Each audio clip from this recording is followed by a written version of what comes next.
दोस्तों नमस्कार। आज के एपिसोड में हम चर्चा करेंगे महंगाई और टैक्स, जो एक महत्वपूर्ण आमो खास के लिए माने जाते हैं। यदि हम आंकड़ों पर नज़र डालें तो लगभग पिछले 8 साल में 46% तक महंगाई दर बढ़ गई है, जबकि इनकम टैक्स के अंदर छूट जो एटीसी के दौरान मिलती थी उसमें कोई इजाफा या उसके अंदर कोई बढ़त नहीं हुई है।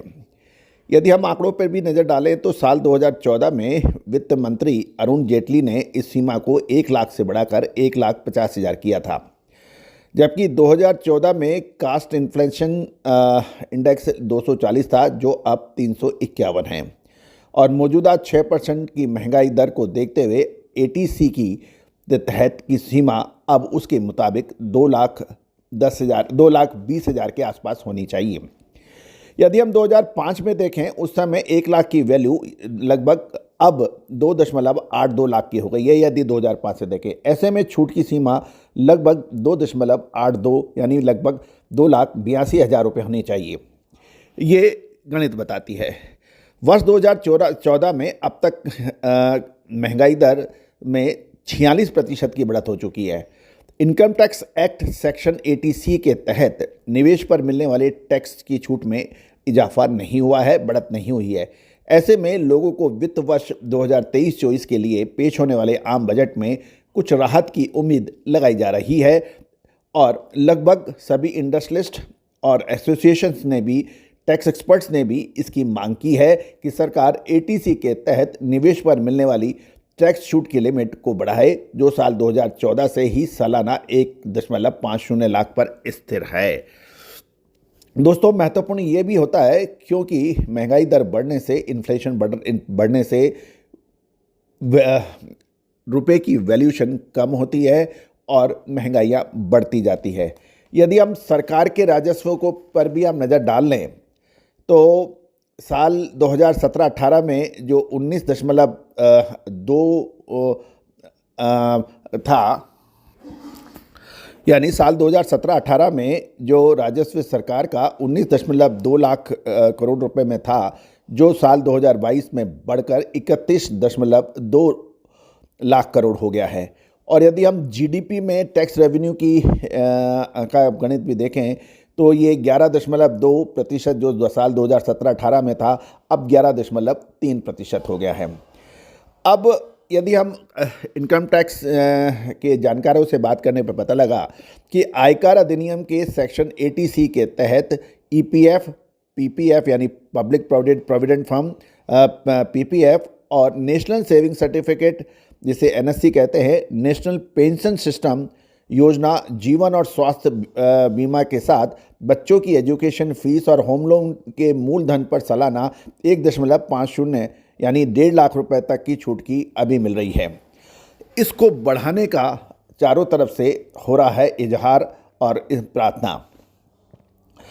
दोस्तों, 6% सालाना महंगाई दर के हिसाब से एटीसी के तहत मिलने वाला इन्फ्लेशन एडजस्टेड लिमिट होता है, जो लगभग 2.82 लाख यानी 2,82,000 रुपये पर मिल रही केवल 1.5 लाख निवेश पर टैक्स छूट मिल रही है। मिलना चाहिए 2,82,000, जबकि मिल रही है 1.5 लाख रुपए। तो दोस्तों, ये था कुछ ऐसा इम्पोर्टेंट दस्तावेज या रिक्वेस्ट, क्योंकि बजट आने वाला है और इसमें व्यापारी हो या फिर नौकरी पेशा वाले लोग, नौकरी पेशा वाले लोगों को भी बड़ी परेशानियां होती हैं, क्योंकि उनका टीडीएस यानी टैक्स डिडक्शन एज सोर्स जो है वो कट जाता है।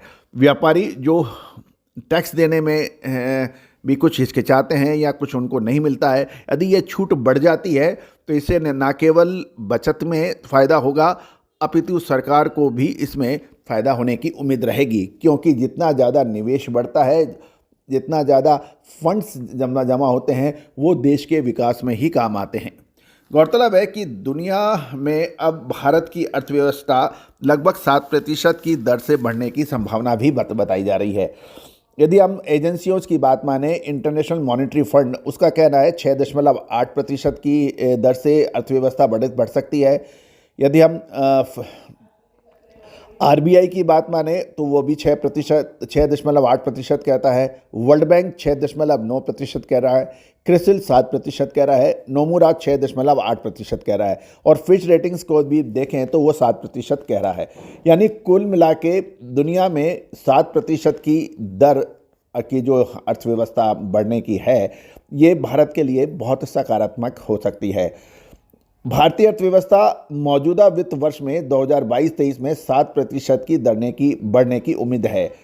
और ये एनएसओ की ओर से जारी पहले अग्रिम अनुमान के मुताबिक भारत की रियल जीडीपी जहां 7% की दर से बढ़ने की उम्मीद है, वहीं नॉमिनल जीडीपी 15.4% बढ़ने के आसार हैं। तो दोस्तों, महत्वपूर्ण ये है कि 157.60 लाख करोड़ की भारत की वास्तविक जीडीपी का अनुमान एनएसओ के पहले अग्रिम अनुमान के मुताबिक है। पिछले वित्त वर्ष में ये 147.36 लाख करोड़ था।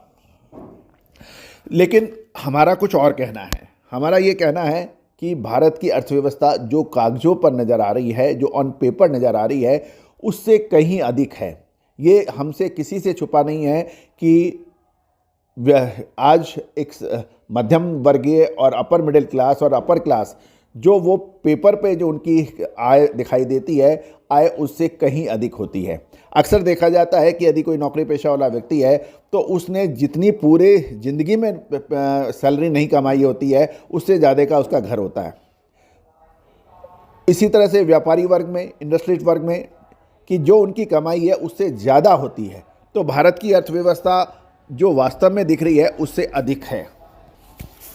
तो हम अपने चैनल के जरिए भी सरकार से ये रिक्वेस्ट करते हैं, ये इल्तिजा करते हैं कि एटीसी के तहत टैक्स छूट में इजाफा और होना चाहिए। दोस्तों, आप लोगों का क्या कहना है? आप व्यापारी वर्ग हैं या नौकरी पेशा वाला वर्ग हैं? अपने विचार आप कमेंट बॉक्स के अंदर अवश्य दीजिए चैनल के, ताकि हमारी बात आप तक पहुँचे। ये एक्नॉलेजमेंट है सरकार, साथ साथ सरकार से भी हम अनुरोध कर रहे हैं। All the very best, good luck, happy trading. दोस्तों नमस्कार। क्या आप ऐसा कोई प्लेटफॉर्म देख रहे हैं जो एग्रो कमोडिटीज, तिलहन हो, दलहन हो, कपास हो, गवार सीड हो, मसाला हो, या फिर सोना चांदी, कच्चा तेल, मेटल्स, स्टील, लोहा, कॉपर, एल्युमिनियम, या फिर करेंसीज, इनका सबका देश दुनिया की खबर से आपको लगातार रूबरू कराए, विश्लेषण दे, अग्रिम जानकारियां और अलर्ट दे? जी हां, विजिट करिए अजय एस्ट्रो मनी।